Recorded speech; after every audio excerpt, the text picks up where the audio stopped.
Wanted to quickly talk about the worksheets or the activities, I guess, for this lesson. So if you've watched both parts of the video, then there are two assignments here that I wanted to go over. One is, I'm going to pull it up here. Both can be printed off. One of them really needs to be printed off. So with this worksheet, it's straightforward practice with the protractor. If you feel like you're already comfortable with the protractor, great. This should be really fast and easy for you. If it's been a while, you don't really remember, you're going to have to move it around a little bit. This is good practice for using that tool so that when you're asked to do some bigger constructions, you're more familiar with using that particular tool. So it's asking you to measure angle EFH, SQR, etc.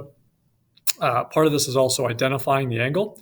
So another piece of this assignment is being able to identify which of these two angles you're supposed to be measuring. Each of the pictures has two angles for you to work with. And I just want you to measure one of them. So that's the first lesson, the first assignment, I should say. That'll be collected on the 4th. The second one, the angle activity.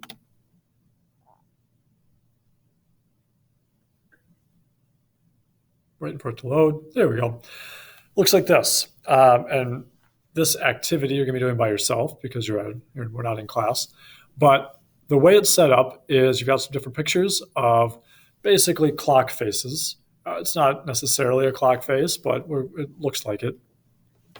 And the first page, the first part of this is identifying the size of that angle, what is the measure of that angle, without using a protractor. So the point of this worksheet or the point of this activity is that you still have a concept of what an angle measure is, and how it relates to a full circle, but you don't necessarily need to have a protractor to do it. And this would be a good activity if you had a classroom of students and you did not have access to a class set of protractors. You can still talk about angles and how they relate to full circles and whatnot. So we've got this clock face here. I'll just talk about this first one. And a full circle is always 360 degrees because of the Babylonians. If you remember from Numbers and Number Systems, we talked about base 60. So I've got 360 degrees. Some other stuff, reasons for that too. And it's broken into 12 chunks, kind of like a clock. So 1, 2, 3, 4, 5, 6, 7, 8, 9, 10, 11, 12. There's 12 chunks. So if you take your 360 degrees and you break it into 12 different parts, this angle is only one part. It's 1/12 of that full circle. So that would be your angle measure.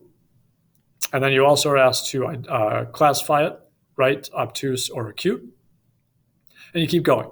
So this one is 1, 2, 3 chunks. So if you know what the measure of one chunk is, what 1/12 of the circle is, 3 of those gives you this one, and so on. The bottom 3 are broken into more than 12 chunks, but again, if you can just count how many pieces around it is, you can figure out exactly what the measure of each chunk works out to be, and then how many chunks are there in this angle. Same thing with this one and this one. The second page is very similar. In fact, it's the same number of dots here around. But I'm asking you to create an angle that's 45 degrees without a protractor.